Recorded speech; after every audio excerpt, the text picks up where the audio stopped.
to order. Lisa, will you please call the roll? Anne Marie Noor. Present. Ben Owens. Present. Tori Anderson. Present. Patty Coutray. Present. Great. Thank you, Lisa. We're all here. Lisa, will you please lead us in the Pledge of Allegiance with your flag?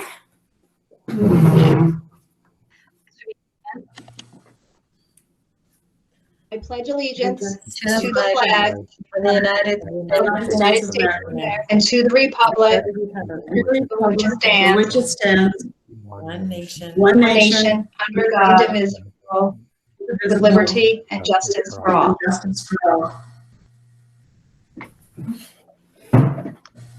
Thank you, Lisa.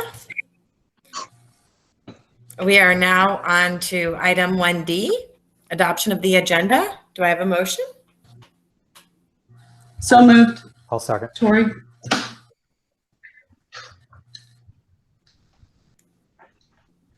Lisa, I believe we had a motion by Tori and a second by Ben. Is that correct? Yes. Okay. Yes.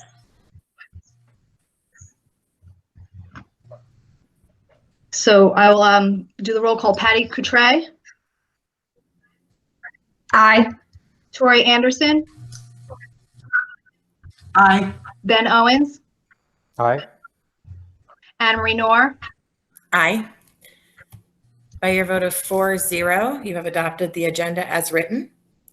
We'll now move on to item 2, our action items. 2A, discussion and possible approval of the MUSD resolution pertaining to school closure to prevent the community spread of COVID-19.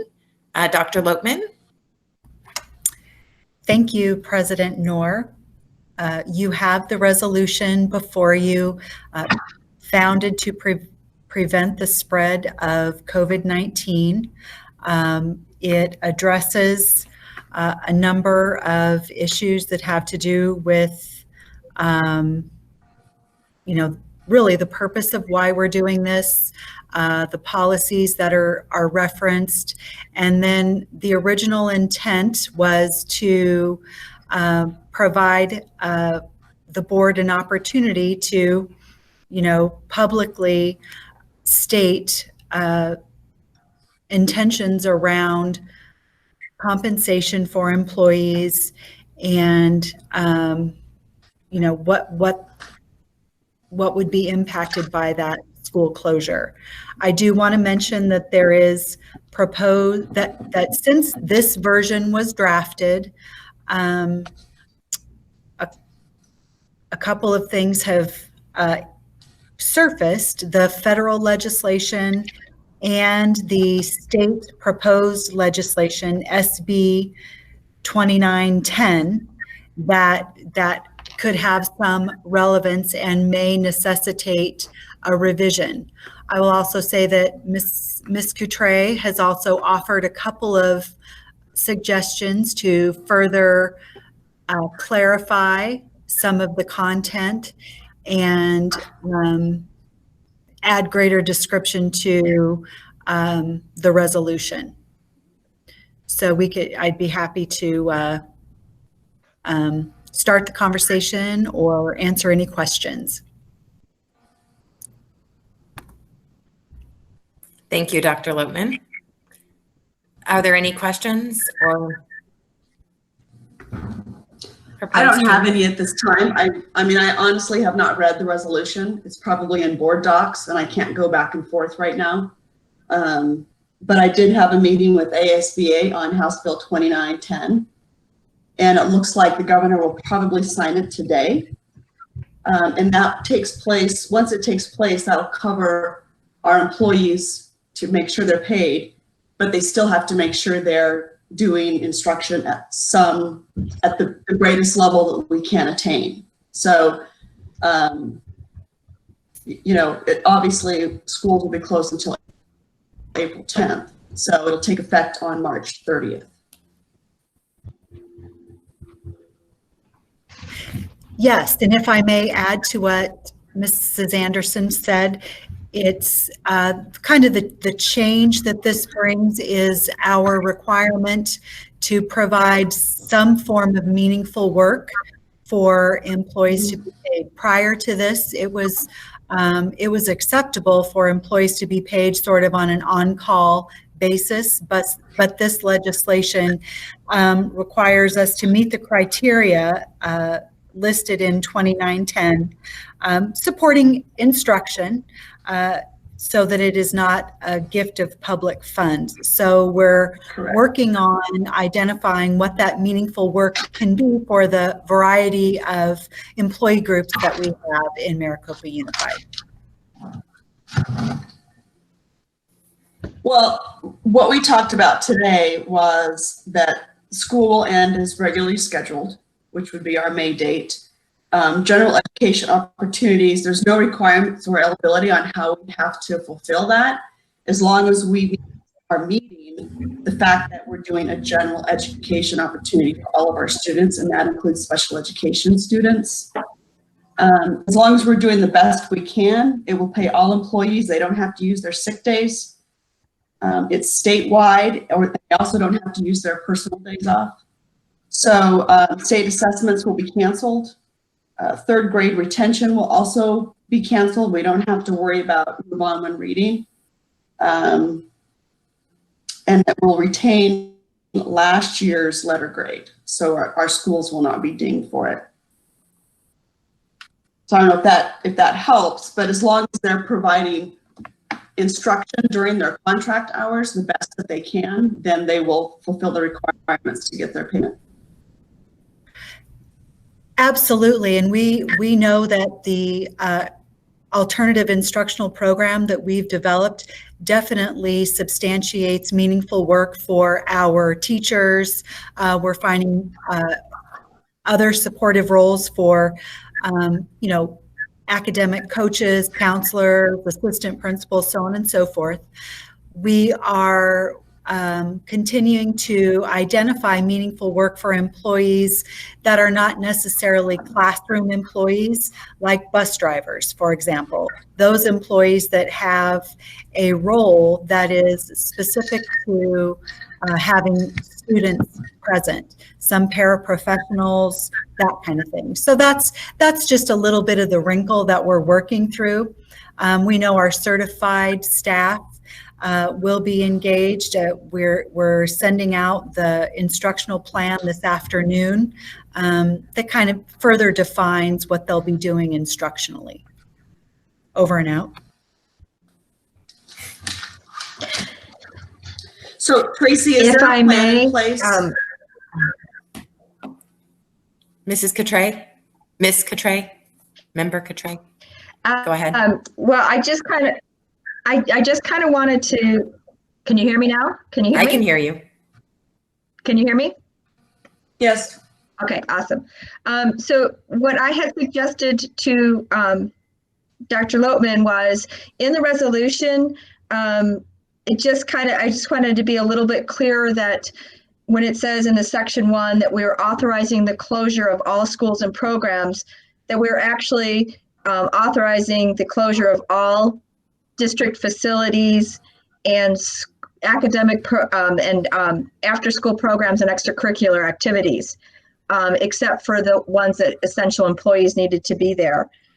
And then there wasn't anything really in the resolution that allowed the superintendent to develop an alternate learning program. And so I had asked to add something like that to give her the authorization, because the way it read now, as it was put in our packet, is that we're just closing the schools until we can return to schools. So I just wanted to have that clarification so that it was, if anybody read this resolution, that they knew what we were doing. We're not just closing the schools, and that we are developing an alternative learning. That's all.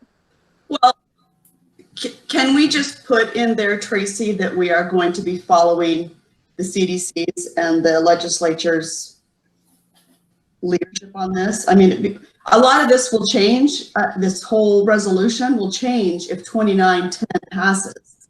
then all we have to do is say we're following House Bill 2910 to the best of our ability. And that will cover all of it. And it's just till April 10th. And then we're going to have to meet again and figure out what we're doing from April 10th until the end of May. Correct?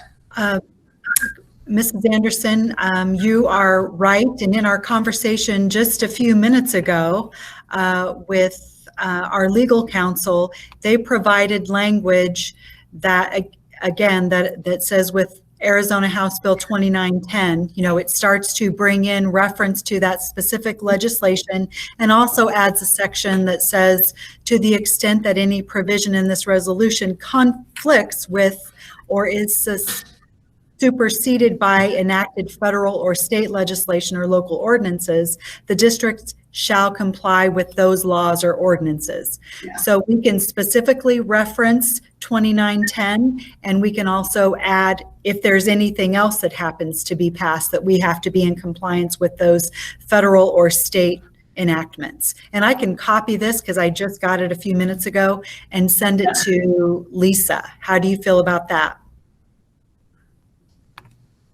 That's fine. I mean, I just think that we want to wait until the governor signs the House bill and then put that specific House bill in in the resolution that we're getting ready to pass. And the section that I read at the very end there leaves it open, leaves it just state or federal legislation. It doesn't specifically reference 2910.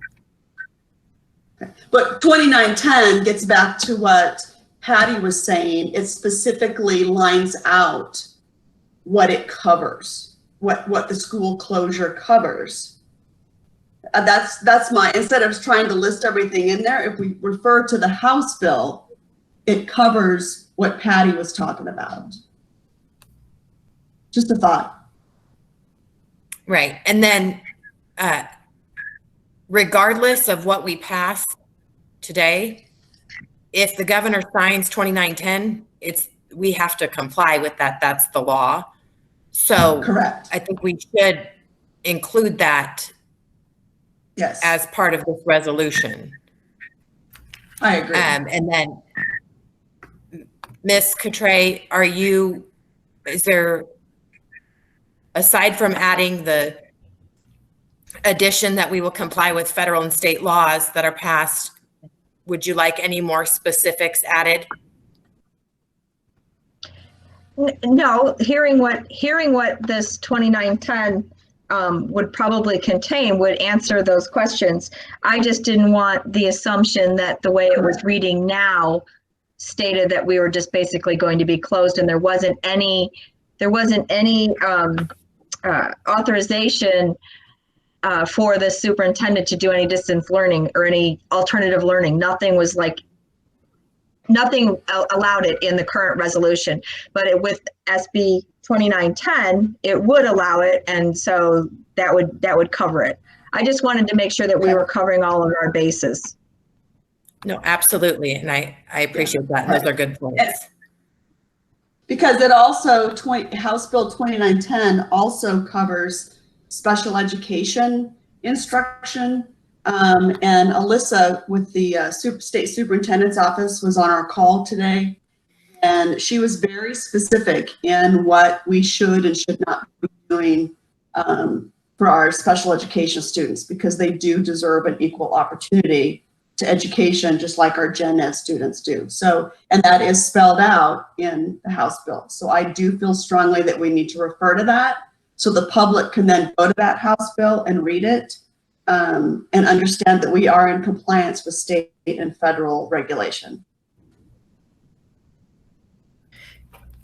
I think I have too many windows open or something, but I just emailed Lisa Hahn the text from our legal counsel that addresses 2910, so she could take a look at that. And I'm not sure if that can be presented in some way, but like I said, I'm trying to get a copy of this other piece of the legislation, piece of the resolution as well, and get that out to you. So like I said, I think I have too many windows open. So. I'm causing a brownout or something here in Maricopa. Okay. Well, Well, give me with all just a these, second. Okay. Go ahead. I don't mean to interrupt you. No, I just want to know, do we, as a board, can we adopt this resolution if it's not in its final format, or can we adopt it as it will be future amended? What legally can we do to make sure that we're following the rules? Well, I think we should wait to see if the governor is going to sign it and then jump on a call, special board meeting tomorrow or Friday and pass the resolution to its fullest. That would be my suggestion.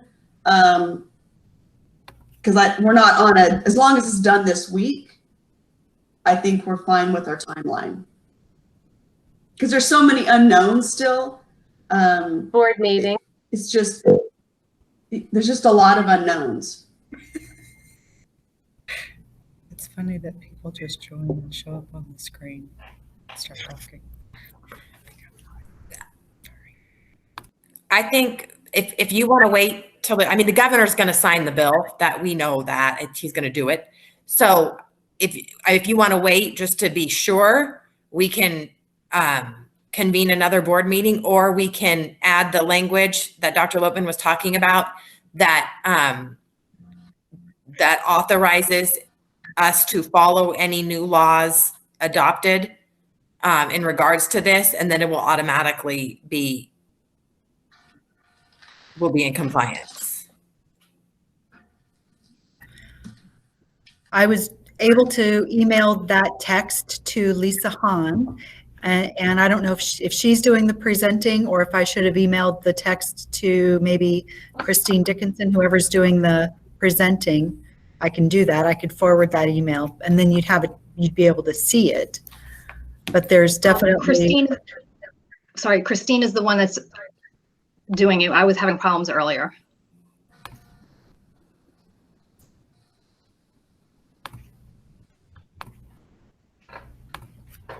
I am logged in if you need to send it on over. Lisa, can you send it to Christine? Yeah, I'll forward it over now. Okay. I just did that. I just clicked it over to Christine, and she'll see what in her document is considered Section 7, which is not Section 7 in ours, but she would be able to share that language with you that addresses federal and state legislation.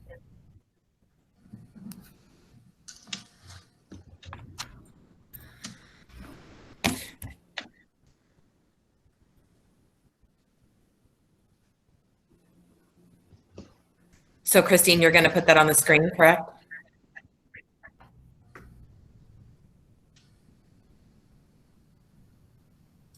Can everybody see the email now? I cannot. No, No. not yet. Technical failure. No. Resume presenting. I'm so sorry. There it is. There you go. Muting myself now.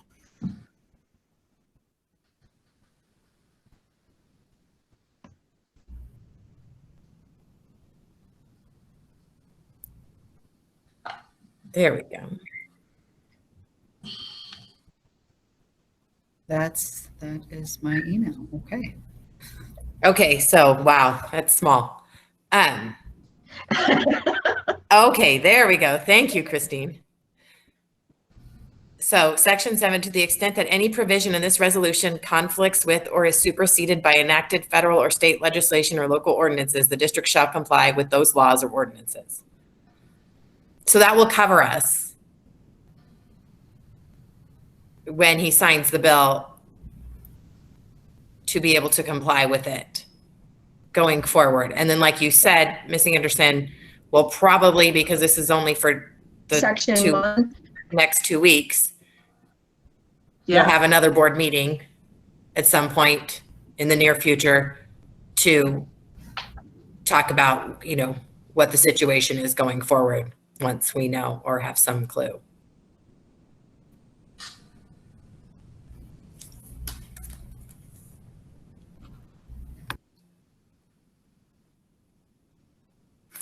So My only thing, and can you guys hear me? I can. Okay, so I'm fine with that section 7, but the only thing in section 1 is it still says it's the closure of all schools and programs. If we leave that in there as it is written, it sounds like we can't do any virtual distance, any alternative learning, because it sounds like we're closing all schools and all programs. So I'm fine with the section 7 because I think that'll cover us with SB 2910 if it gets signed tomorrow or Friday. But I think we should cover ourselves with having something a little more clear in section 1 and then having that authorization for the superintendent to create any alternative learning. Thank you. I think that's important. So I think that if the board wanted to, we could entertain a motion where someone motions the change in section 1 and the addition of the new section 7, or a change in section 1, whatever is. I think Ms. Cotray had some good language earlier for that, and then the new section 7, and we could adopt it with those changes today. And then again, like I said, we'll certainly be having another one of these, in the next week or two to consider the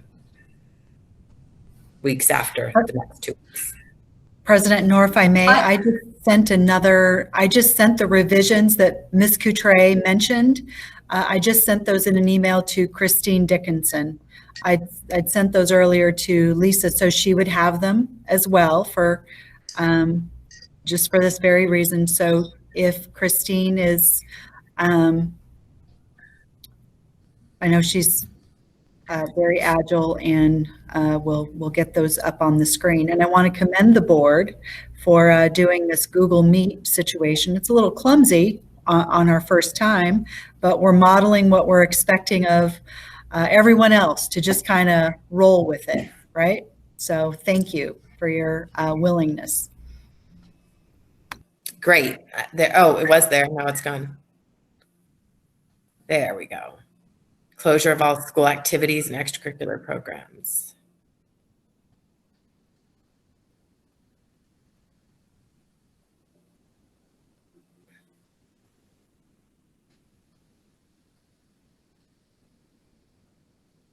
I think those are great changes. I think we could still adopt both of Ms. Catray's changes and the additional section 7 if the board would like to.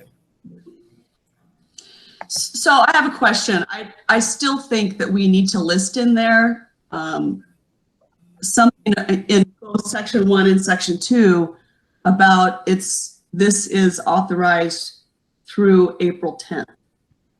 Because right now, the way I read it, if I wasn't part of this meeting and didn't understand what was going on, I would think we were closing down our schools till the end of the school year. So I think that we need to be specific for when other people read it, that this is to comply with the closure through April 10th. Just to be clear, in the first sentence of the resolution, the first whereas, it references the Arizona governor and the state superintendent of public instruction. There it does define the closure through at least April 10th. April 10th.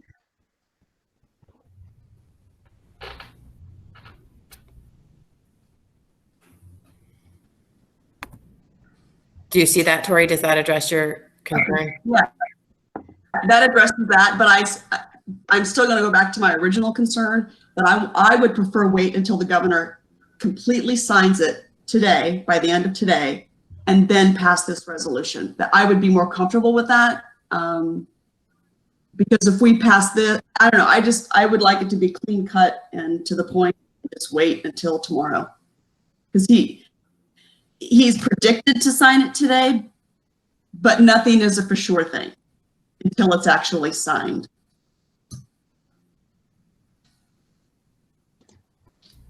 Okay, board, do Well, you have any other thoughts? I have one. While I understand that, yeah, it's not a for sure thing what the governor will do. We can kind of guess what he's going to do.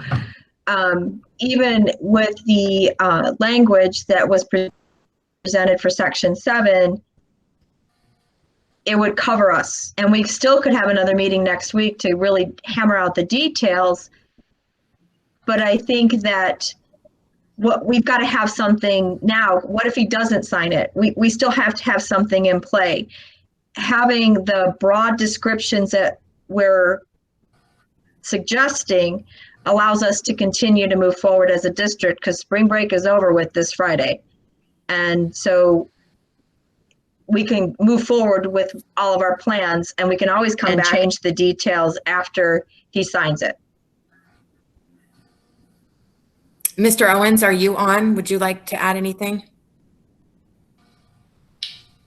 I guess one question I've got is to Dr. Lopman is if she needs this direction from the board to move forward with the alternative learning, like the revision in section 2 says,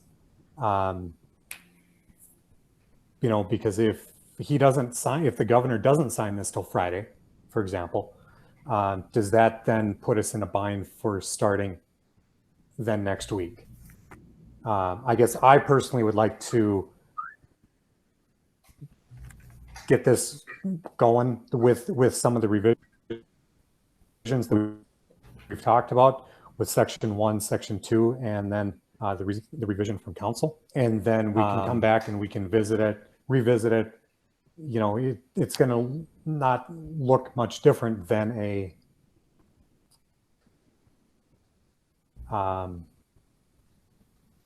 policy, for example, where we come back and look at it and tweak the wording. We've been doing a lot of that so far this year. You know, so to me, that's not that big of a deal. If we have to come back, we have to revisit it and just change some small things. I think that the intent isn't going to change. It's going to be in the details, I'm understanding. Thank you, Mr. Owens. Ms. Dr. Lipman, did you want to say something? Well, I just wanted to say that the original purpose of the resolution really pertained to pay, how we were going to account for, justify paying our employees. It speaks to the purpose of paying employees to be on call and being able to justify that.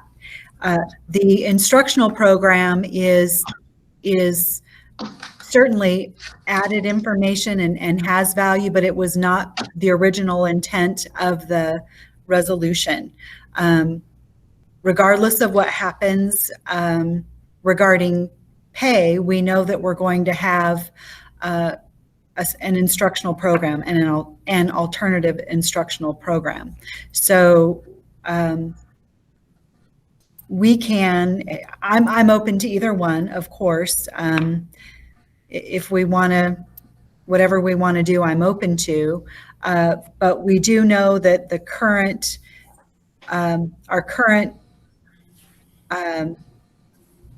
well, this legislation, this 2910, addresses what happens on March 30th, because the original sort of proclamation from the governor covered things for the school closure that happened to coincide with our spring break, where, you know, that's just a different dynamic for us because kids were out of school, teachers were on vacation, classified employees who were not reporting to work but were were scheduled to work, they were being paid because they were considered on call.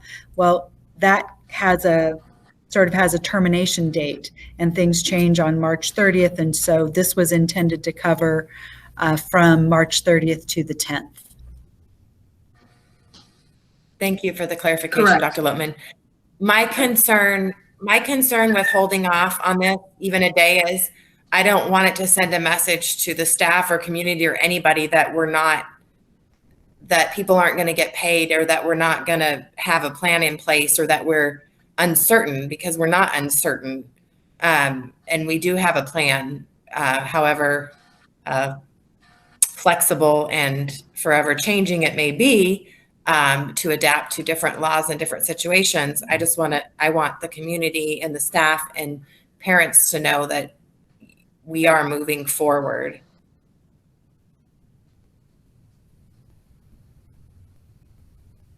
Over and out. Does anyone else have any comments? No, that's fine. I think session 7 covers it for now, but I think we will have to come back and revisit this maybe next week after March 30th. And if we're open to do that, then I'll leave it as is. For sure. All right, if Ms. Coutre, you just popped in, were you gonna say something there? I was just going to make a motion that we adopt the resolution as amended for section 1, 2, and 7. I'll second that. Great. We have a motion and a second. Lisa, will you please call for the vote? Patty Coutre, Aye. Tori Anderson, Aye. Ben Owens, Aye. Anna Marie Noor, Aye. By your vote of 4-0, you have adopted the resolution as amended. Thank you all for great discussion. We are now, I don't have my agenda just went down, but anyways, we are on item 3 to adjourn. I'll make a motion. Do I have a motion?